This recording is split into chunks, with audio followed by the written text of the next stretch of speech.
inicio a la presente sesión. Muy buenos días para todos, estimados participantes que se encuentran convocados a esta hora para esta sesión que está coordinada de manera sincrónica. Entonces les doy la formal bienvenida a todos ustedes, estimados participantes, Cristian, David, Dayana Cerón, María del Carmen, Jesús, Clever, Xavier, Ramiro, Antonio, sean cordialmente bienvenidos. Vamos a dar continuidad a esta materia procesal, esta materia, si se quiere, de la parte adjetiva de la ley, de cómo son todos estos procedimientos que que llevan en sí a desarrollar la parte sustantiva del derecho. Habíamos quedado hablando un poco de lo que son los principios, ¿no? ¿Recuerdan? Vamos a ir desarrollando un poco más ya la parte procedimental, en la medida de lo posible. Si en el desarrollo de la misma alguno tiene alguna similitud o algún conocimiento de algo que ha pasado en un caso, pues con mucho gusto lo podemos intercambiar y así vamos haciendo un poco de lo que es el derecho comparado. Bueno, entonces, ya saben, cualquier cosa, por favor me interrumpen y intercambiamos ideas y lo vamos aclarando. Ahora, tenemos que tener claro que para iniciar la clase, que esta relación laboral, las relaciones que existen en el mundo del trabajo, pues en principio, esta la que estamos viendo nos va a desarrollar toda la materia sustantiva, ¿sí? Es decir, quiénes intervienen en el derecho del trabajo, cuáles son los elementos de esa relación de trabajo, una de las figuras primordiales que es el contrato de trabajo. Estas clases van a quedar igualmente allí en video, en la plataforma, en cada una de las unidades, ¿ok?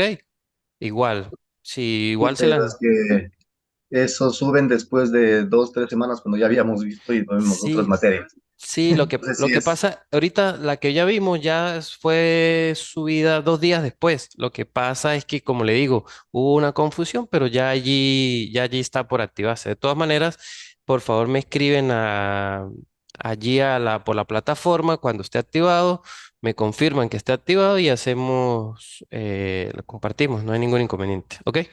Si nos puede dar tal vez algún número telefónico para contactarnos más rápido o directamente de la plataforma.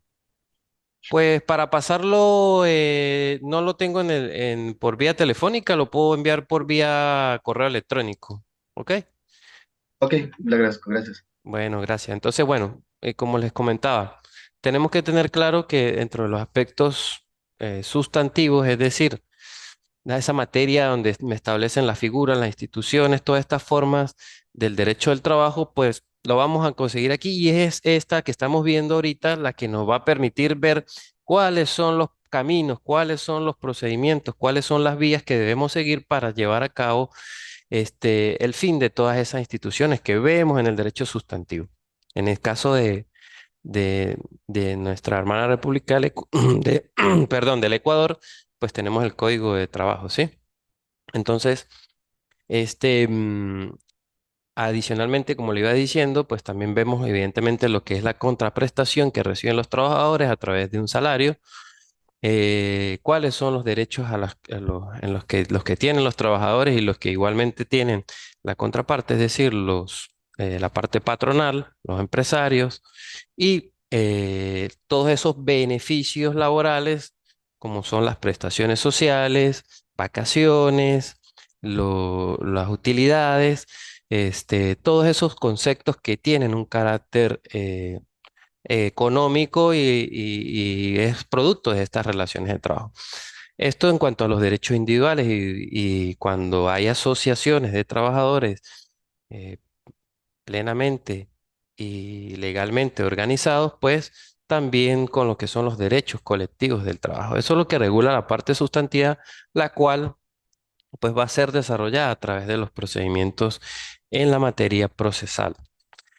Em, Acá vamos a conseguir que, bueno, la forma normal que conseguimos acá, bueno, si se quiere, no es la única, evidentemente, pero cómo se organizan las relaciones de trabajo a través, o cómo se establecen a través, en principio, poder hacer de un contrato de trabajo, el cual, pues, el escrito es la regla, más sin embargo, pues no es la única, porque igualmente se le da plena validez a los contratos verbales.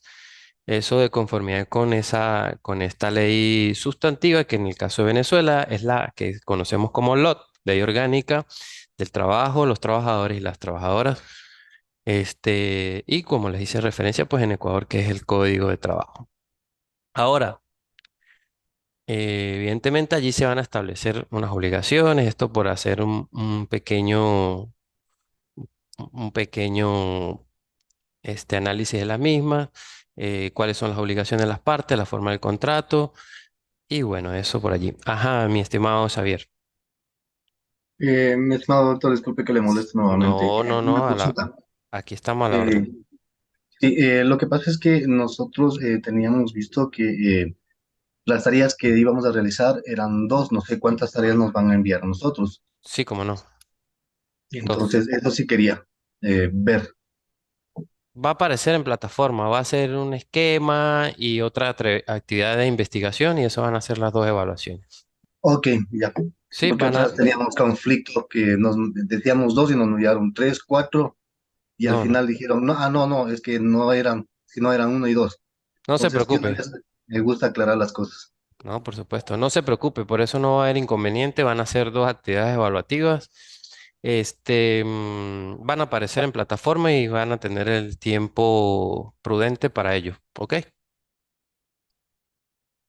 Muy agradecido, gracias. No, estamos a la orden. Entonces, bueno, evidentemente la materia del trabajo, por ser una materia tan importante, pues en la Constitución de Venezuela, como igualmente está en la Constitución del Ecuador, pues existe un fundamento constitucional. En el caso de acá, pues lo conseguimos en el artículo 87.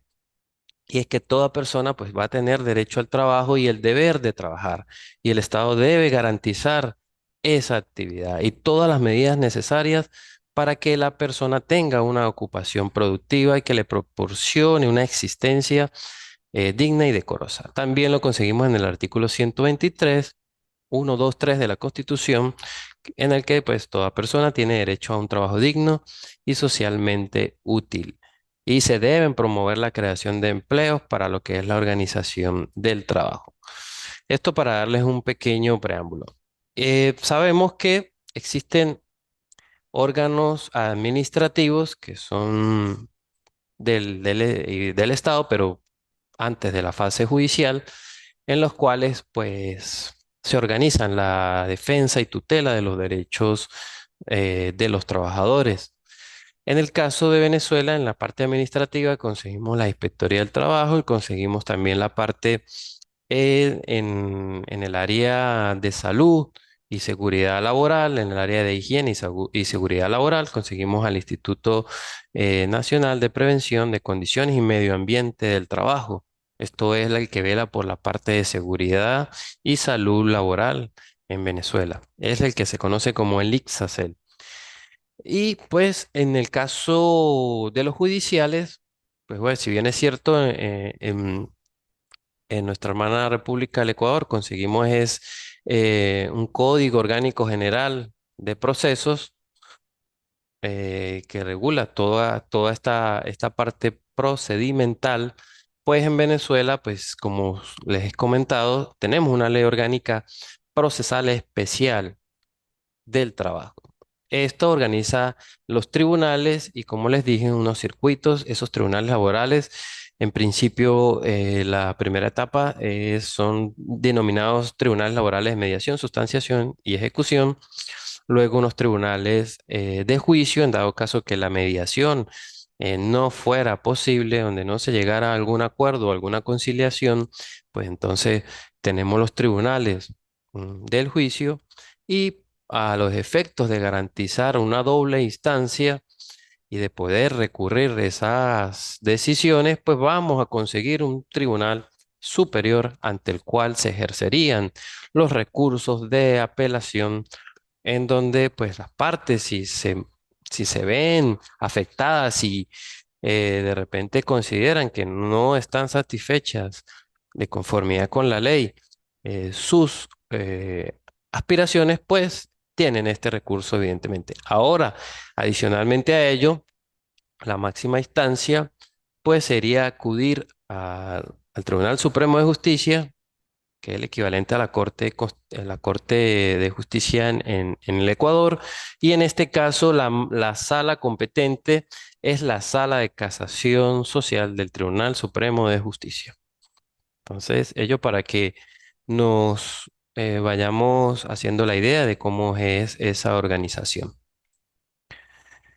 Hay unas figuras que las debemos tener claro que es global, que son figuras generales y instituciones del derecho en general, y es como estas dos, recusación e inhibición. Recusación e inhibición.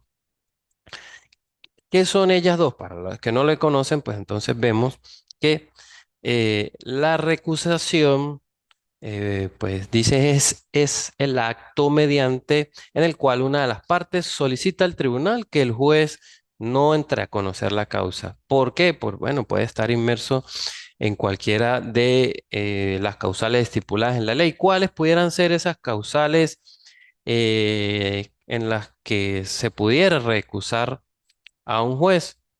Por decir una de ellas, por existir algún tipo de parentesco con las partes, es decir, porque existiera un parentesco de consanguinidad, bien no sea solo con las partes o con los apoderados, es decir, los abogados que tengan esa facultad, ese poder ante el caso para actuar, y que ese parentesco esté en cualquier grado, en línea recta o colateral, hasta el cuarto grado.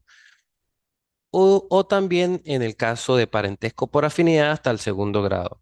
Entonces, este es una de las causales de la ley, así también como cuando exista un interés directo en el juicio, es decir, cuando el que se está recusando, o aplica también para el tema de la figura de la inhibición, cuando el que se está recusando o el que se va a inhibir, pues su cónyuge o alguno de sus consanguíneos, es decir, algunos de sus familiares directos de sangre, pues tenga un interés directo en la causa. Entonces, esa es otra de las causales. Dentro de lo que es, bienvenido, mi estimado, sí, estamos aquí. Bueno, entonces, con respecto también a cuando ¿existe algún patrocinio? Sí, o sea, ¿hay alguna recomendación? Entonces, esta también es otra de las causales evidentes para que el juez se pueda recusar o inhibir, evidentemente previamente comprobado. Otra es por tener el inhibido o recusado algún tipo de interés o en una sociedad mercantil o por tener o algún tipo de amistad. La ley, en este caso la ley orgánica procesal, me habla de amistad íntima. Ese es un concepto controvertido. ¿Qué es una amistad íntima? Pues bueno. En principio diríamos que no es algo que va más allá de solo conocerse y saludarse diariamente, sino que ya se comparte un poco más allá de un simple conocimiento entre las partes. También, otra de las causales es por haber manifestado el juez o la persona que va a decidir una opinión sobre lo principal del pleito o sobre algún tipo de incidencia que dependa directamente en la sentencia correspondiente. También por un tipo de enemistad. Bueno, esto a veces es muy común que por cualquier motivo exista algún tipo de enemistad. Entonces esa es una de las opciones para que exista o para que las partes puedan recusar y o el juez pueda decir, me inhibo de conocer. Entonces, esa también, y por razones de algún tipo de gratuidad, es decir, por alguna dádiva que alguno de los litigantes haya dado después de iniciado el juicio. Entonces, la recusación es esa facultad que en principio que la ley le da o concede a las partes en un juicio para reclamar que un juez o algún miembro de un tribunal se aparten del conocimiento de un determinado asunto. ¿Por qué? Bueno, por considerar que eh, tienen algún tipo de interés en la causa, en ese proceso, en ese juicio, y que pues ya lo han prejuzgado. También, como les digo, esta es la figura que tiene los apoderados o las partes para ejercer contra quien decide. Ahora, el contrario, la figura de la inhibición, como ese acto mediante el cual el juez de oficio se aparta de lo que es el conocimiento de una causa, fundamentándose evidentemente en las causales que ya les mencioné. Entonces sería esa facultad, ¿verdad? Que la ley le va a dar al juez en una causa para apartarse del conocimiento de determinado caso y por esas causales expresamente señaladas por la ley. Entonces, allí, para que tengamos en cuenta estas dos figuras procesales, el cual, pues, evidentemente también deben de estar presentes en el Código Orgánico General de Procesos. Ahora, continuando, ¿quiénes son las partes en el proceso? Y en este caso, hablando específicamente del proceso laboral, van a ser siempre partes en un proceso judicial dos personas, evidentemente. Uno que es el accionante, es el demandante, y otro es que es a quien se dirige esa demanda, que es el demandado. Bien sean estos como principales o como terceros, con un evidentemente interés, con una cualidad para estar en el juicio y no solo son personas naturales, evidentemente también pueden ser personas jurídicas, cualquier tipo de asociación que tenga una constitución eh, desde el punto de vista mercantil, civil, que pueda, pues, igual como persona jurídica, actuar en los procesos.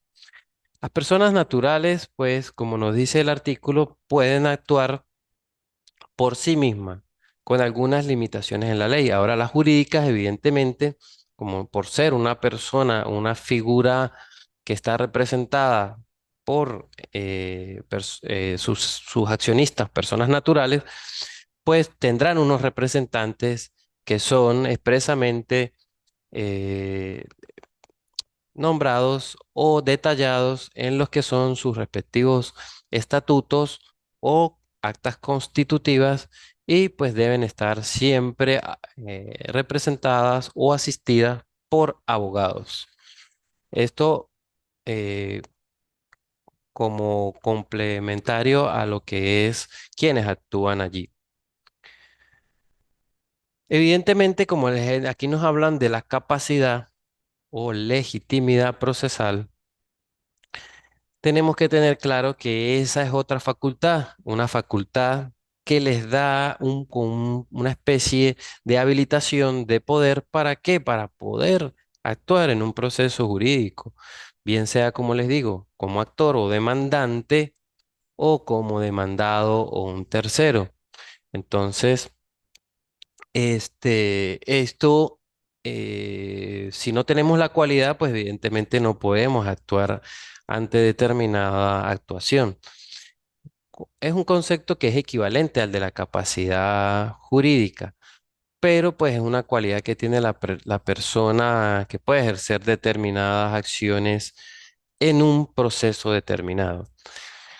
Otra de las figuras que conseguimos en todo esta materia es la figura de los liticonsorcios.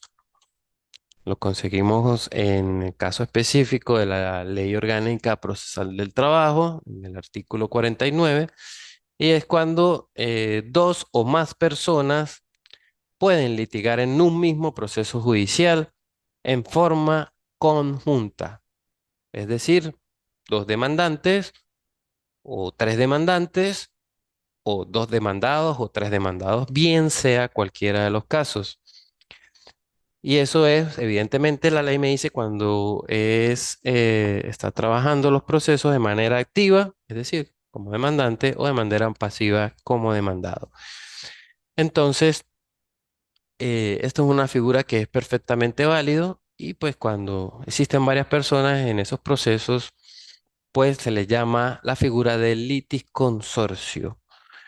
Entonces, también nos aclara la ley que en estos casos, cuando algunos de los litigantes pues hace determinada actuación de forma individual, no favorecerá ni perjudicará la situación procesal de los demás, sin que pues por ello pues igual no se pueda intentar. En consecuencia, pues varios trabajadores pueden demandar sus derechos y prestaciones sociales en un mismo libelo y a un mismo patrono. Perfectamente se puede dar entonces el litisconsorcio. Ahora existe lo que es la intervención de terceros o tercería de conformidad con el artículo 52, en la cual pues hay veces que hay un demandante y un demandado, pero resulta que hay otra persona que no está llamado al proceso. En este caso, por lo general, la figura común es que algún demandado, el demandado insista o crea que existe una persona que no está en ese procedimiento, pero que tiene interés y que necesariamente debería intervenir en la causa. Entonces, es allí cuando vemos esta figura. Y pues si alguna de las partes en la relación jurídica, pues va a extender esos efectos jurídicos propone que esos efectos jurídicos deben ir extendidos a otra persona que no está llamada. Y es allí cuando llamamos al tercero para que intervenga en el mismo. ¿Para qué? Para ayudar en la resolución de esa causa. Entonces, esto como otras de las figuras que debemos tener claro, en lo que es la tercería o las intervenciones de los terceros en los procesos. Vamos claros hasta allí, ¿sí? Cualquier cosa me van por favor preguntando. Ahora, evidentemente, existen los representantes a nivel judicial, que son esos apoderados judiciales, y los vemos en el artículo 47, en el cual pues las partes no pueden actuar en principio por sí solas, deben estar siempre acompañados en el proceso por un apoderado. Y estos evidentemente deben estar facultados con un poder o un mandato, el cual debe constar de manera auténtica. Cuando decimos de manera auténtica, pues evidentemente es que ese instrumento poder debe estar otorgado ante un funcionario público, en este caso las notarías, a los efectos o el organismo que dé fe pública de los actos, pues ante el cual se debe presentar estos mandatos o poderes a los efectos de que le den esa autoridad o fe pública para que el trabajador o cualquiera de las partes pues otorguen un poder a los efectos de su representación. Esta es la forma, esta es la forma previa, pero también existe ante un organismo administrativo, ¿sí? En este caso, como ante una notaría. Ahora, existe la posibilidad de que esa representación de los apoderados judiciales se haga ante el mismo tribunal de la causa, y es allí donde llamamos que existe el poder apud acta, el cual pues lo conseguimos en este artículo y el cual es otorgado ante el mismo tribunal de la causa y el secretario de ese tribunal, quien pues deberá firmar eh, ante ese secretario que está otorgando este mandato o este poder a uno o a varios abogados a los efectos de que sean sus apoderados y lo representen en la causa. Bueno, continuamos. Ya vamos a decir cómo entramos ya en cómo se inicia este proceso, este procedimiento laboral. El proceso laboral, este, como ustedes pueden tener el conocimiento para hacer un poco de derecho comparado, pues en la parte en el hermano país del Ecuador, pues conseguimos a través de la regulación del Código Orgánico General de Procesos que se conoce como el COGEP, en el cual pues evidentemente hay una serie de instrucciones, una serie de directrices para cómo llevar paso a paso el procedimiento. Y dentro de ellos pues tenemos varios puntos, el cual los vamos a ir analizando posteriormente. Ahora, la demanda laboral.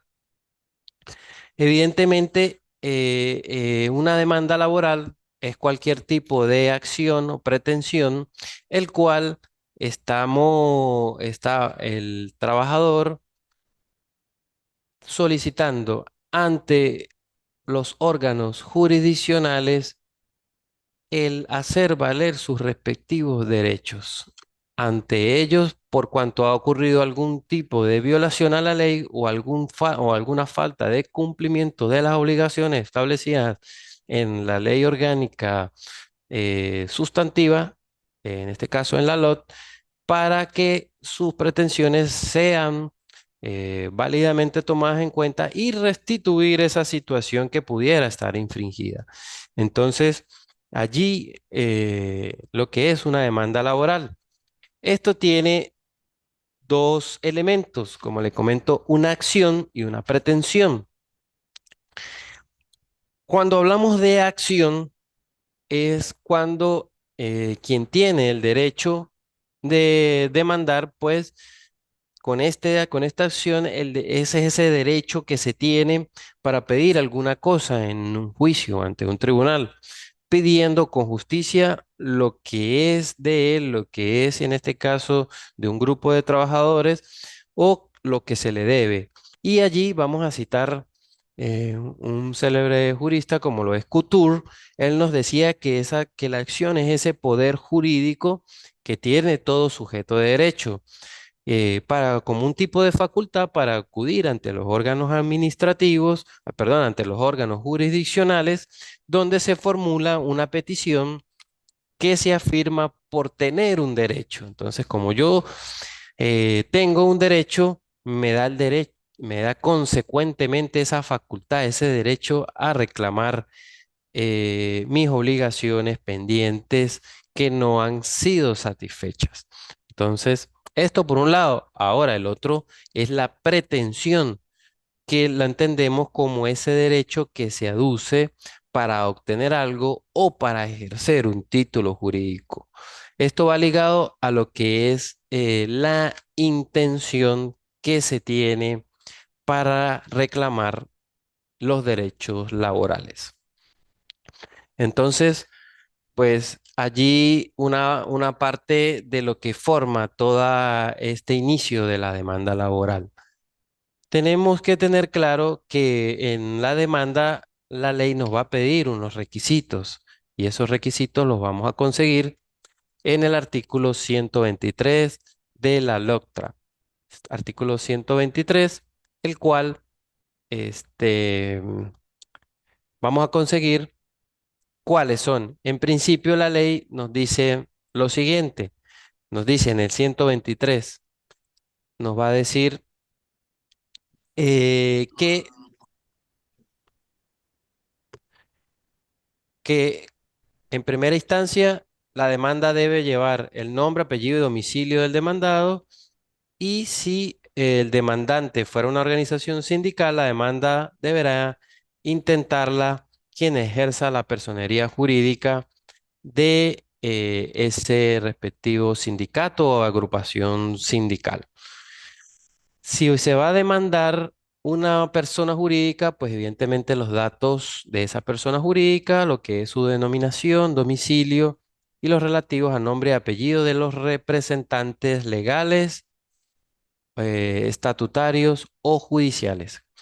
También con respecto a lo que es el objeto de la demanda, evidentemente sobre qué va a recaer esa demanda, bien sean algunas prestaciones sociales o otros beneficios laborales, el cuales no han sido satisfechos, y pues debe explicarse qué es lo que se está reclamando, qué es lo que se está pidiendo allí. Dentro de otra está evidentemente lo que son los hechos. Deben narrarse explícitamente y específicamente lo que son los hechos de la relación de trabajo o los hechos de esa situación que se está reclamando, en los cuales evidentemente es la que se apoya la demanda para darle luego esa unión entre lo que son los hechos conjugándolos con el derecho. Debe ir una dirección del demandante y del demandado a los efectos de la notificación. Como les dije, el proceso laboral venezolano se rige por el principio de la notificación y de la notificación única, como lo hablamos, es decir, notificación considerado como un medio el cual es expedito en el aspecto de que no es una citación, sino que esta notificación es menos formal, es dándole un poco más de menos formalidad en el sentido de que no se pueden excusar de cualquier tipo de notificación porque no es necesariamente personal, sino con el simple hecho de acudir a la sede física de una empresa o de un domicilio empresarial, pues entonces allí se cumple con el requisito de hacerle saber que existe una demanda. Cuando esto es en el caso cuando son beneficios laborales estrictamente de prestaciones sociales y otros conceptos, ¿sí? Ahora, cuando existe también la posibilidad de que se den un accidente o una enfermedad que pueda tener un origen del trabajo, un origen ocupacional, pues entonces la ley, evidentemente, en esos casos se rige por esta ley adjetiva y pues debe indicarse en esos casos cuál es la naturaleza del accidente o de la enfermedad y cuál es el tratamiento médico o clínico que recibe. También cuál es el centro asistencial donde recibe o recibió el tratamiento médico, cuáles son las consecuencias probables de la lesión y evidentemente una descripción de las circunstancias del accidente o del por cual el trabajador se pudo haber enfermado. Entonces, allí dentro de estos requisitos adicionales, en estos casos específicos, también puede presentarse, como les comentaba, así como existe un contrato de tipo, perfectamente, un contrato de tipo oral, verbal, pues evidentemente también el trabajador tiene el derecho de presentar de forma verbal u oral ante un juez del trabajo su demanda. Puede presentarse perfectamente y de esa forma, a través del lenguaje, expresar y el juez tendrá la obligación de llevarlo y reducirlo a un escrito que lo pondrá en la cabeza del proceso. Bueno, esto para que tengamos aquí idea de cómo se inicia y cuáles son los requisitos de la demanda laboral.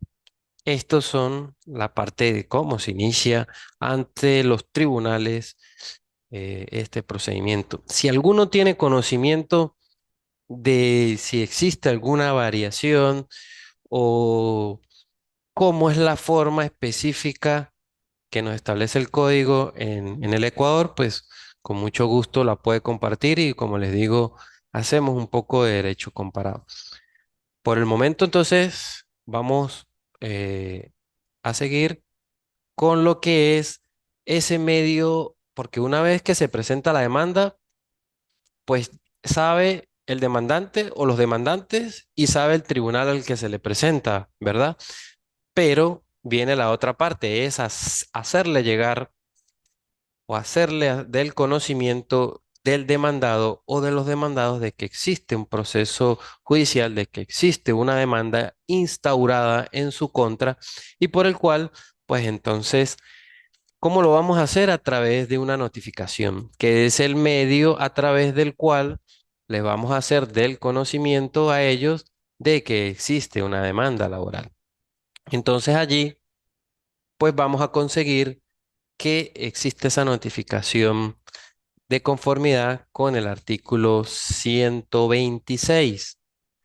Este nos dice que cuando ya está admitida una demanda, cuando ya está plenamente en proceso en los tribunales, pues se va a ordenar la notificación de los demandados, que esto lo va a hacer a través de una figura, como les digo, que es la notificación, pero específicamente iniciando a través de un cartel de notificación. Ese cartel de notificación va a indicar el día y la hora para la celebración de la audiencia preliminar. Como les digo, es la primera instancia, una audiencia preliminar donde se trata de buscar la mediación de las partes y este cartel debe ser fijado por el alguacil, que es la autoridad que se encarga no solo de poner orden en el tribunal, sino adicionalmente de hacerle llegar este medio de notificación a la demandada o a los demandados. Entonces lo fijará en la puerta de la sede de la empresa, entregándole una copia al empleador o consignándolo en su secretaría o en la oficina receptora correspondiente si lo hubiere. El alguacil, luego de ello, debe dejar constancia en el expediente de haber cumplido con tales mandatos y si los datos relativos a la identificación de la persona que recibió la copia del cartel. Allí, independientemente de que no sea el representante legal que esté allí en esa empresa, pero está en el lugar, está en la identificación, se corresponde a quien se está demandando con la publicidad, con la identificación, con todos las identificaciones o los datos aportados, pues entonces allí el alguacil deberá dejar constancia de ello. Al día siguiente en el que ocurre esto, de la constancia, el secretario, que es ese funcionario que está allí asistiendo al juez, pues va a dejar esa constancia de haber cumplido con la notificación y después de ello se comenzará a contar el lapso de comparecencia del demandado. Es decir, en Venezuela, en el proceso laboral venezolano, se notifica, pero no se comienza a contar los lapsos inmediatamente desde que el alguacil le hizo saber al patrono, al representante de la empresa. No comienza de una vez allí, sino que comienza a contarse los lapsos a partir de esa constancia que deja el secretario de que esa notificación se llevó a cabo de conformidad con los parámetros establecidos en la ley. Entonces, allí para que tengamos algo, se conoce como una certificación de la notificación. Allí, de allí en adelante, luego de ese acto, luego de ese auto que queda fijado en el expediente, es donde se comienza de allí en adelante a contar los lapsos procesales para la audiencia. También la ley nos dice que cualquiera puede darse por notificado cuando tuviera un tipo de mandato o poder expreso para ello y lo puede hacer directamente ante el tribunal. Ahora, a solicitud de parte o de oficio también podrá notificarse al demandado por medios electrónicos, de los cuales disponga el tribunal siempre y cuando le pertenezcan a él. Y a los efectos de esa certificación de la notificación se procederá de conformidad con una ley especial que existe, que es la ley sobre mensaje de datos y firmas electrónicas. Esto a los efectos de darle inmediatez, brevedad y celeridad a este procedimiento. Eh, Esto es excelente. Lamentablemente no siempre todos los tribunales cuentan con estos medios a los efectos de hacer la notificación por los medios electrónicos, pero es una forma que nos garantiza una justicia expedita, una justicia mucho más, que tenga mucho más celeridad en cuanto a los lapsos procesales. Entonces, esto también para que tengamos en cuenta esta situación y esta posibilidad que nos abre la ley de los medios electrónicos. Ahora, ya hablando un poco y para finalizar, como les digo, ya una vez estén todos estos pasos cubiertos, pues vamos a tener una audiencia preliminar. Audiencia preliminar que es en forma oral, estrictamente oral, privada y presidida por el juez de sustanciación, mediación y ejecución, donde las partes obligatoriamente deben asistir y asistidos o con sus apoderados o los apoderados que tengan evidentemente esa facultad para ello. Y no existe, como existía en el proceso anterior, como existe en el proceso civil, esa serie de obstáculos o opciones civilistas en el sentido de colocar cuestiones previas o colocar una serie de argumentos que lo que hacen es trabar esa celeridad procesal, pues aquí no existen. Una vez está admitida la demanda y una vez están notificadas las partes, allí comienzan a correr sin más dilaciones posibles las audiencias. Ahora, ¿cuáles pudieran ser las opciones? En principio, vamos a hablar de cuándo es la oportunidad procesal para que se dé esta audiencia. La ley nos dice de que una vez que transcurran 10 días de despacho siguientes a que conste en auto esa certificación del secretario de la notificación practicada y a la hora que fije el tribunal, pues dentro de esos 10 días hábiles siguientes se va a llevar a cabo esa audiencia preliminar. Esa audiencia preliminar, pues, tiene varios efectos. ¿Cuáles serían esos efectos procesales? Efectos procesales, por ejemplo, si el demandante, quien es el interesado principal, quien es el que está accionando, por X o Y motivo no asistiera a la audiencia, no compareciera a esa audiencia preliminar, pues lamentablemente se considera que está desistiendo, queda desistido como tal el procedimiento y se termina el proceso mediante una sentencia oral que se va a reducir a un acta y esta misma pues se publicará allí en el propio expediente, pero adicionalmente a ello, el demandante en dado caso de que exista una causa de fuerza mayor, una causa no imputable a él, eh, pues entonces pudiera ejercer algún recurso, como lo es el recurso de apelación, y en este caso, pues conocerá un tribunal superior a los efectos de que decida de ese desistimiento. Ese desistimiento, en el dado caso que ocurra, la ley me establece una sanción de ocurrir en el cual es que va a extinguir la instancia y en estos casos el demandante no puede volver, la puede volver a proponer, pero no inmediatamente. La podrá volver a proponer esa demanda dentro del lapso de 90, posterior a 90 días continuos desde el momento en el que quedó ese desistimiento.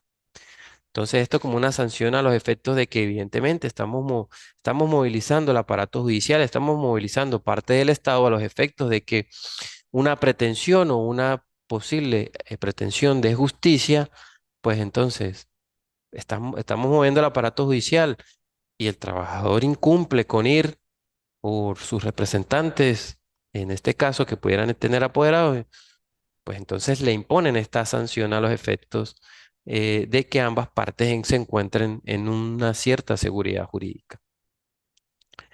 Entonces, esto por un lado. Ahora, por el lado de si fuera el caso de que es el demandado que en el momento, al día que se va a llevar a cabo esa apertura de la audiencia preliminar, pues por X o Y, es decir, por fuerza mayor o cualquier otra causa no imputable al demandado, pues no se presentara, pues se establece que existe una presunción de admisión de los hechos, presunción de admisión de los hechos alegados por el demandante.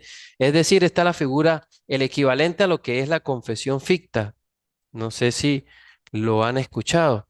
Entonces, este es la admisión de los hechos en el proceso laboral es el equivalente a lo que es la confesión ficta en en el procedimiento civil.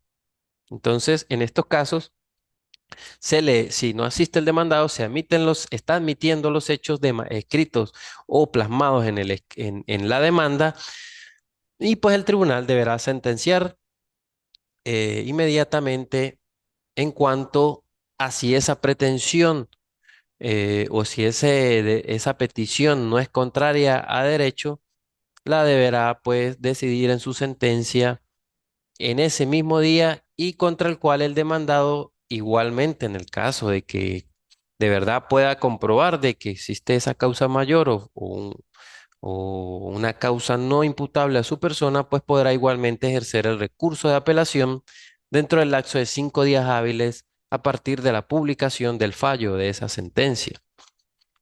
Y pues allí es el tribunal, pues va a decidir posteriormente eh, si está ajustado a derecho, si existen los motivos justificados de esa incomparecencia en el caso del demandado y si existieran justificados y fundados motivos para esa incomparecencia del demandado. Evidentemente, luego de ello, pues, o continuará la causa si se comprueba que existió esa fuerza mayor o esa causa no imputable, o pues será sentenciado definitivamente de conformidad con lo explanado en el escrito libelar de esa demanda.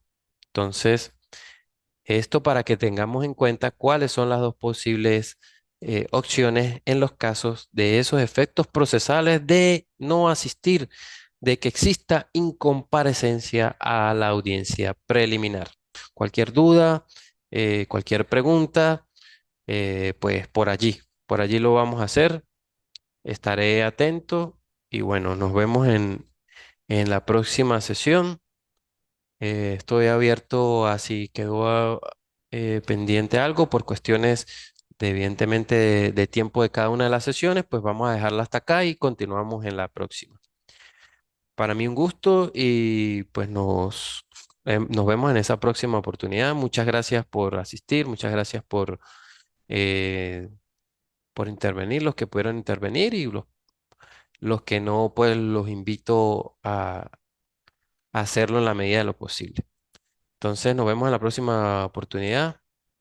Hasta luego.